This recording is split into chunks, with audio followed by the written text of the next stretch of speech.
Here is your moment of fun. Information not to miss. Time for great laughters. Candy Talks. Candy Talk! Candy Talk. Ang saya-saya. Ano daw? Ang saya-saya. Candy Talks!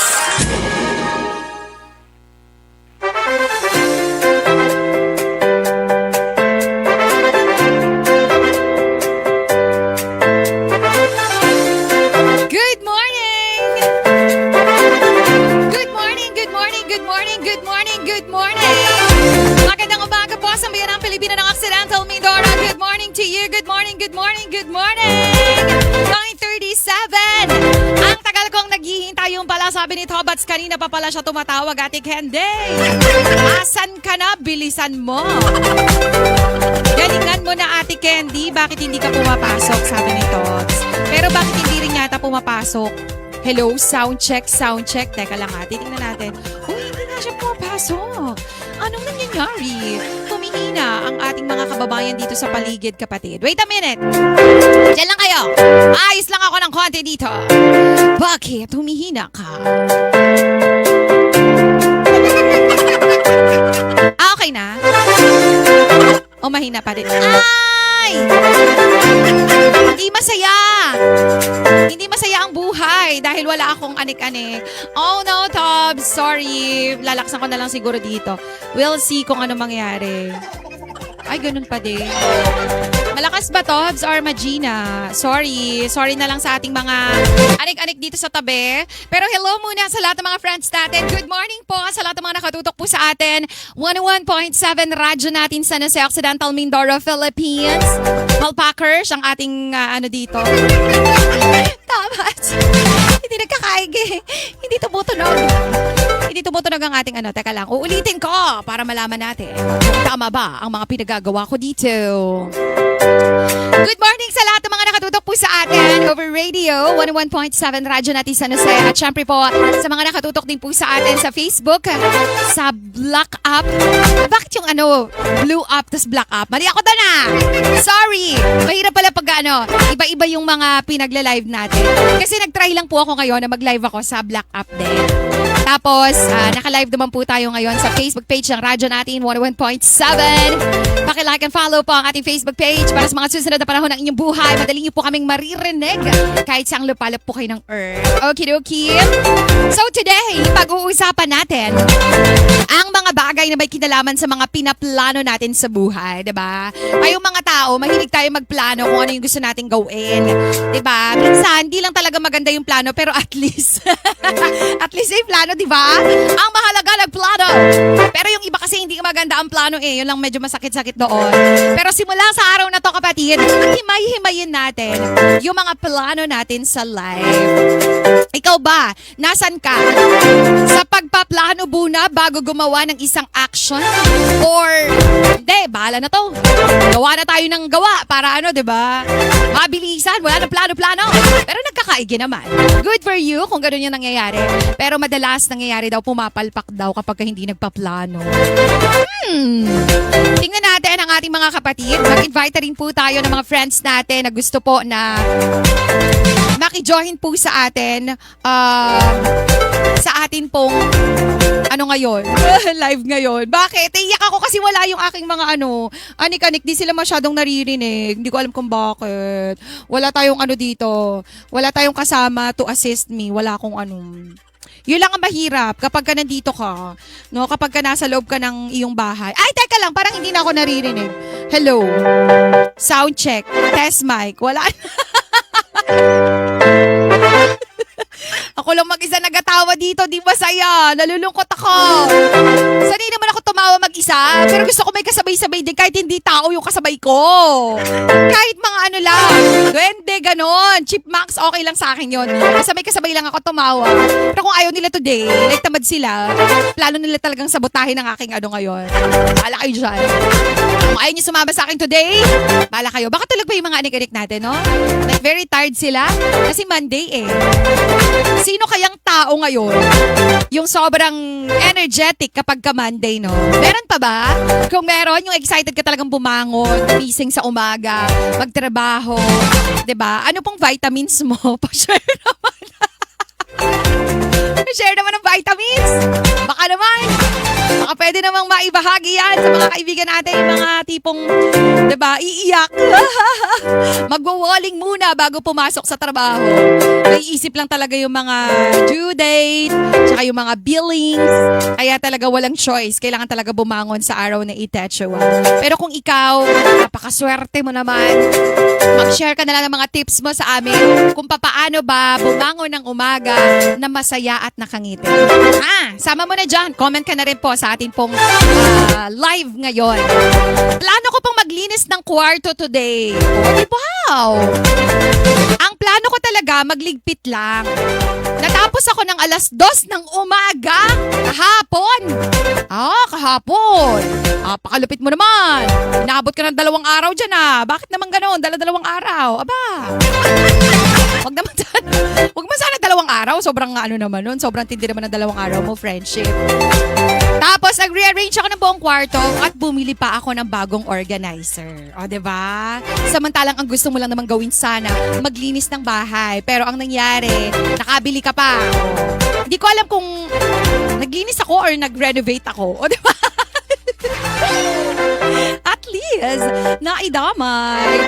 Nakabili pa ng mga bagong gamit, diba? Kaya lang, sira ang budget mo. Nakapagplano ka nga maglinis, pero kailangan mo pang mag-budget-budget. Ay, alam ko na mga friendship. Parang feeling ko na, alam ko na talaga kung ano yung reason kung bakit mahina ang ating audio.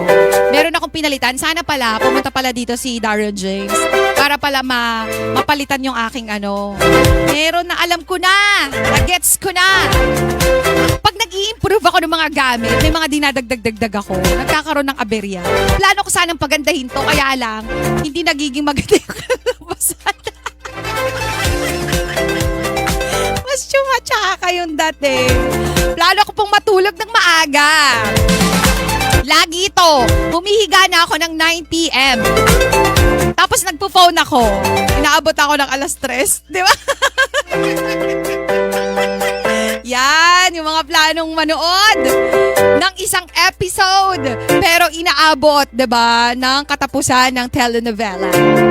Go. Ang mahalaga na iplano mo naman siya. Isa to sa mga talagang mabilis po makasira ng plano natin. Yung mga tinatawag na distractions. Yung mga distractions, ito yung mga unnecessary things na kailangan natin para ma-hit natin or magawa natin yung goal natin. Makuha natin yan. Lalo na matuloy yung mga pinaplano natin sa life. So, hindi siya maganda, friend. Ay, planong magluto ng simple. Oh? Talaga ba? Pinaplano nyo pa yung mga simple-simple na ganyan. Plano ko magluto ng simple. Habang nagluluto ako, nadagdagan yung ingredients. Di ba? Sabi mo, ako lang naman ang kakain nito, kaya hindi na, okay na. Hindi na ako maglalagay ng mga kung ano-ano pang mga sahog, mga masasarap, di ba? Ilalagay ka pa ng mga ibang mga herbs. Rosemary. Rosemary ka pa. Meron ka pang dyan? Star anise. Kala mo kasarap-sarap. Tinitiis lang yung lasa ng star anise para lang maging social, di ba? Para feeling mo. Yung iba ayaw na cinnamon, pero ako gusto ko talaga ng cinnamon, promise. Pero dati ayoko din yon. Tsaka, ayoko din dati yung durian.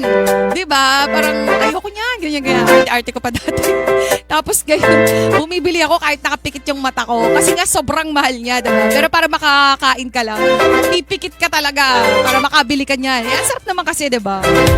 Yan, sa huli daw, sabi niya, naplano niya naman daw na maayos yung kanyang niluto, pero yung budget niya,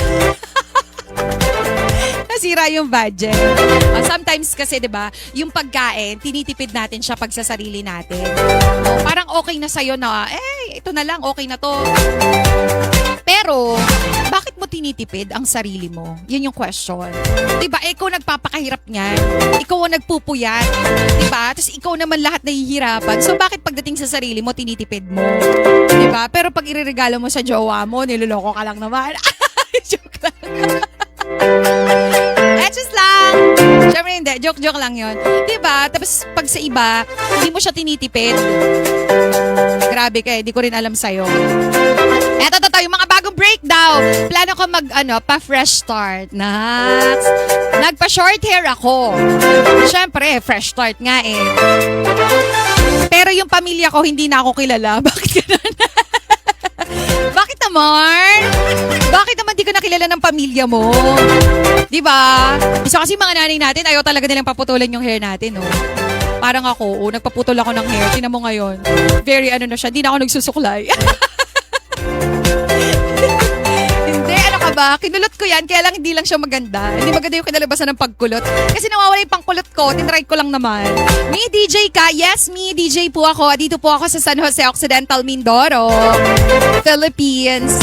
Dito po kami sa may Southern Luzon, banda-banda yan siya. Siyempre, binabati ko rin si Kuya Erwin Peñaflor. Hi, Kuys! Good morning to you!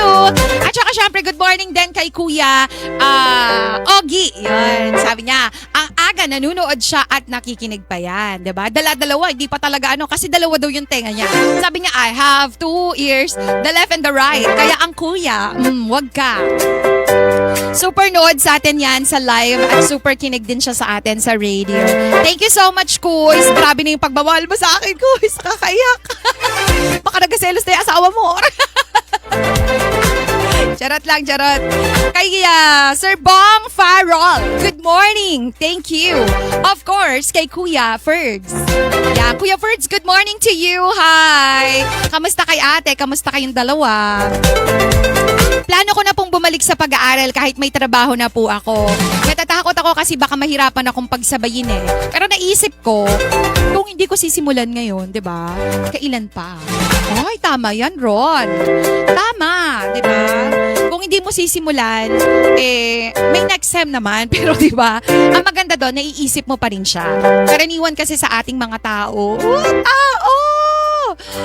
kapag di ba, nakaranas na kumita ng pera, mahirapan na sila na bumalik ulit sa pag-aaral. Kasi magsisimula na naman ulit sila. Pero para sa mga tao na may pangarap, no, kapag nandun na sila, kumikita ka na ng pera, pero may pangarap ka pa eh. Gusto mong matuto, gusto mong maging lawyer, di ba? Gusto mong gusto mo pang magkaroon ng title or kung ano man yung pangarap mo pa sa buhay, gusto mo pa siyang ma-fulfill. At mas lumago pa yung pagkatao mo. That's good. Kung ituloy mo yan wala yan sa pagka-etchos, napakaganda niyan. Bumalik ka sa pag-aaral mo. Diba? Wala naman po sa edad yan. Kahit anong edad. Basta kung kailan pakiramdam mo sa sarili mo, ay ready ka na. Nagkakaroon lang naman ng problema dyan kapag nagkasakit na tayo. Kasi habang tumatagal tayo, syempre nagkakasakit na. Ngayon, yung age na magkakasakit ang mga tao, diba? Napaka-early na. Before, parang isipin mo, mga 50 plus ka pa or 60 plus ka pa bago ka magkakasakit eh. Pero ngayon kasi, diba, as early as 20s, ang dami ng mga, yung iba malulubha pa yung sakit, diba? So kung ano yung kaya mong gawin ngayon, right away, gawin mo na talaga siya. Plano naming mag-asawa na mag-ipon para po sa sarili naming bahay. Oh! Very serious po yung plano namin. May budget na, may target amount din. Ang problema, may problema dyan. Ang problema, every time na may sale, na pag-uusapan muna kung kailan ba talaga namin, kailangan ba namin ng bagong gamit. Minsan, oo ang sagot. Kahit hindi naman talaga. Ayan na nga. Diba? Yung mga pinaplano natin, may sumasabotahe din talaga dyan. At kadalasan, tayo din eh. Bakit ba? tayo yung nagplano, tayo din nasasabotahe. Ay, nakaw! Kulang pa, diba? Sa bagay, yung usapan, plano naman eh, diba? Plano lang naman ang pinag-usapan. Wala naman tayong na i-hit natin yun. At least nakapagplano ka na. Oy, di biro yun diba? Mahirap yun, guys. Dahil ang pagpapatayo ng bahay ngayon, sobrang mahal na talaga niya. So, kung meron kang partner na at saka napaka-importante. No? Ngayon, hindi lang yung yung halaga ng bahay, yung pinaplano natin. Ngayon, pinaplano natin pati kung saan mo siya ilalagay, diba? Kasi ngayon, sa panahon natin, mahirap kung gusto mo lang magandang bahay, pero nakalagay naman siya sa edge ng diba? Nasa clip ng isang bundok. Ang ganda ng tanawin. Pero hindi naman safe, diba? Yun yung hindi natin naiisip minsan. Or kumbaga na-oversee, yung mga ganon, yung safety. Diba? Yung pala nasa ring of fire. Ay! Ang bihira. Diba? Nasa fault line pala yan siya. Yung mga ganun ba? Nakakalungkot. Ngayon, dapat i-consider na din natin yung mga ganung bagay. Hindi lang dahil accessible, no? Maganda yung lugar na to, malapit sa school, malapit sa mga ganyan. Sobrang dami pa lang dapat na i-consider. Kasi in just a snap, no? Ilang mga seconds lang yan, like 30 seconds or 1 minute, yung pinaghirapan ng sobrang tagal. 20, 30 years na hinulugan mong bahay, biglang maglalaho, no? Ay, nako. But anyways, nakakalungkot yun, mga kapatid. At sobrang dami na rin talagang mga nangyayari ngayon na mga earthquake, no? Hindi lang sa atin sa Pilipinas, kundi sa buong mundo talaga. Natakot, no? Minsan kahit gaano kaganda yung plano mo talaga, kung may may ibang plano yung ating Mother Earth, 'di ba? Hindi lang siguro yung plano ni Mother Earth, kundi resulta kasi yan ng mga ginawa natin. Ay, teka lang. Bakit ganon? Wait a minute. I can't. Plano ko magtayo ng maliit na negosyo. Hindi ko alam kung kailan ako makakapagsimula. Pero, nag-aaral na ako kung paano. Ay, very good. Congratulations, Ngarod. Ngarod? Ngarod sa amin yun eh. Sige, mabuti naman kung ganon. Nag-iipon daw at gumagawa ng mga maliliit na plano araw-araw. Uy, thank you. Ito naman, malalim-lalim din. Plano niya daw na makapag-ipon para sa future ng kanyang mga anak. Hindi ko naman kailangan na malaki agad. Ang mahalaga, may nasisimulan ako ngayon kesa puro balang araw. True. Isa rin yun sa nagpapapigil talaga sa atin, sa pangarap natin. No? Yung sabi natin na kaya din nga, bukas na lang or balang araw, mangyayari din yung mga yan. Diba? Pero wala nang kakabog sa problema ni Charmaine. Ang problema ba to, Charmaine, o plano? Plano mo to. Ate Candy, plano kong mag-resign at maghanap ng trabaho na mas gusto ko talaga. Go, Charmaine! 3 years ko na tong napag-isipan. May pros and cons list na ako. May savings goal na rin ako. Ang wala na lang talaga is yung lakas ng loob. Ayun lang. Wala lakas ng loob na mag-resign. Diba? Bakit? Why ka natatakot? Nangihinayang ka ba dahil ilang months na lang, lilitaw naman na si Jose Marichan, magpaparamdam na. Kasi diba pag narinig mo si Jose Marichan, maliban sa nafe-feel mo na malapit yung Christmas, malapit na rin yung bonus, diba? Magtsatsaga ka na lang na parang, okay, ilang panahon na lang. Diba? Makakatanggap ka na. So, sayang naman. Hanggang sa lumipas, naging January na ulit, next year na ulit. Wala na. Ibig sabihin, hindi pa talaga buo na yung plano mo na, hindi pa. Buo na yung plano mo, pero hindi ka pa nakakapag-execute. Hindi pa nabubuo sa isip mo kung paano mo siya i-execute. Ganun lang siguro. Okay? Ay nako mga friends, sobrang dami talaga natin mga plano sa life natin. Diba? Yung iba mga simple lang naman. Like, ano yung lulutuin ko mamayang gabi? Diba? Anong gagawin ko? Pagising ko sa umaga, anong gagawin ko kaya ngayon? Diba? Papasok kaya ako sa trabaho or hindi? Mag-iisip kaya ako ng dahilan na lang para hindi ako makapasok sa work? Masakit ba yung tiyan ko? Ano ba yung kapanipaniwala? Diba? Parang may mga plano tayo, minsan maganda, minsan hindi maganda yung plano natin.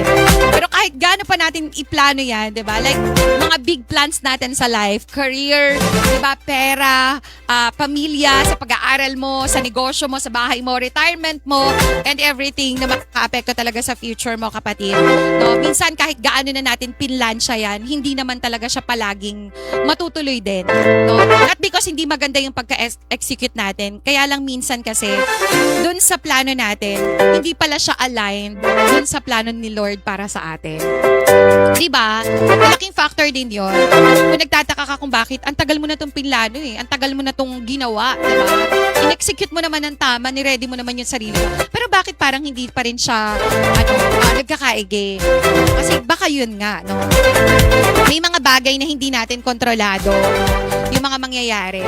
Pero ang kagandahan na may plano tayo, kahit naman hindi mangyari, as is, no? Kung ano yung pinlano mo, yung nakalagay dyan sa journal mo, no? Sa mga pangplanong libro mo, ang mahalaga sa planning kasi, meron tayong direksyon. Alam natin kung saan tayo pupunta, ano naman natin kung ano na yung next step natin sa buhay. Hindi siya iaasa lang kay Batman, kay Robin. Hindi naman maasahan si Robin, balak.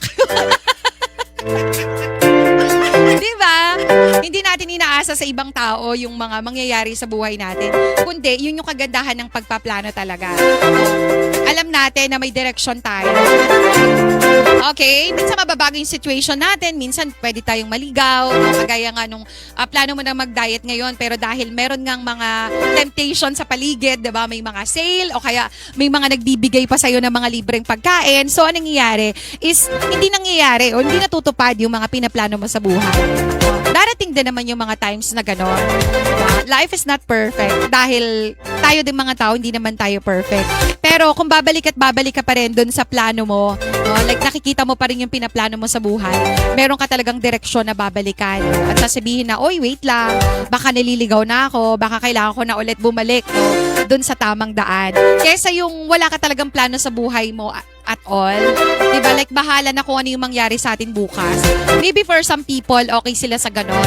Pero, sabi nga, no, mas maganda pa din na meron tayong tinatahak na landas kung ano yung gusto natin sa buhay. Meron tayong pangarap.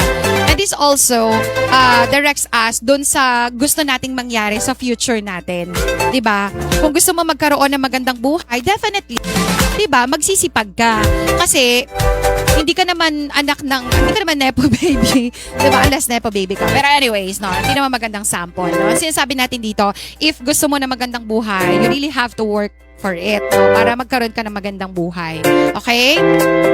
And yun nga, importantly, kung halimbawa hindi nagkakaigay yung mga pinaplans natin sa life, sana wag mo kakalimutan na laging itawag yan kay Lord kung ano man yung mga struggles mo sa buhay or kung ano man yung direction na gusto mo, definitely tutulungan ka ni Lord, no, na abutin yan. Hindi man eksakto dun sa hiniling mo o dun sa pinlano mo, pero I'm sure yung plan ni Lord is bigger and brighter than our plans. Okay? Sige. Maraming salamat sa mga friends natin for today's video. Muli po, sorry dun sa ating technical problems. Nagkakaroon tayo ng technical problems here. Kasi alam nyo naman si Candy Ririt, problemadong tao to. Ano pa bang aasahan nyo, di ba? Wala talaga. Nalulungkot ako. Uy, teka lang, babatiin natin, may mga nanonood pala sa atin. Ang ating mga idols na Dragon Fruit Ladies. Hello po, shout out po sa inyo. Mga madam, kamusta na po kayo dyan? Mag-ingat po kayo ha sa mga taga Monteclaro, sa mga kaibigan natin dyan. Sa Dragon Fruit Ladies, kamusta po yung inyong mga pananim? Diba? Baha yata sila Ano po, ingat po kayo palagi. Shout out po sa inyo. Kay Real nga ba? So, Petran Pines. Good morning, tamang pahinga po. Katatapos lang magluto ng tokwa at mga taho. Yun, pwede na. Pwede nang ibenta, diba? Natapos na Joanna Basang. Good morning, DJ. Wow, congrats po. Sabi niya, teka lang, bakit mo ako kina-congrats? Ano ba nangyari sa akin? Welcome back po, Erica na naman. May mag-iingay na naman. Okay, sige. May mag-iingay na naman daw. Sa kalsada, mas lalo na naging blooming. Pa-shoutout po sa mga taga-Mapaya. Palasyo, hello po.